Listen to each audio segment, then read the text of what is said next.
Immediately after Jacob, Yaakov successfully impersonates his twin brother Esav in order to receive the special blessing of physical prosperity from their father Isaac, Yitzchak. Esav arrives. He figures out what has happened, and he screams out a great and bitter cry.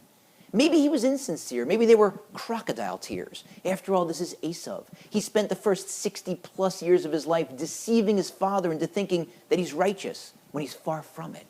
Or maybe it was sincere, an honest moment of reflection on Esav's part.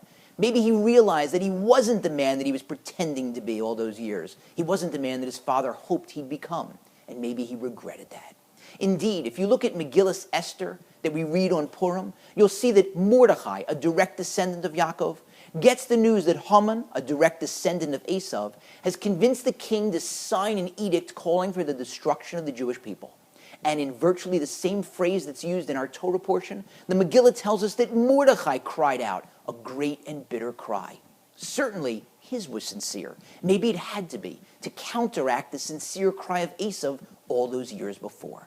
Now, like Yitzchak, I'm the father, thank God, of twin boys. So I can imagine how painful it must have been for Yitzchak to see one twin so happy and one so upset. And you can feel his pain in the passages. First, he tells Esav that there's nothing he can do. But Esav keeps begging, so he relents. So Yitzchak gives him a blessing. But did he have to give him that blessing? He tells Esav that you'll have to serve your brother, but when you have cause to be aggrieved, you can throw off that yoke. The commentaries explain that what that means is that when the Jews stray, our enemies, Esav's descendants, will be able to overpower us. That's kind of a preview of Jewish history, isn't it?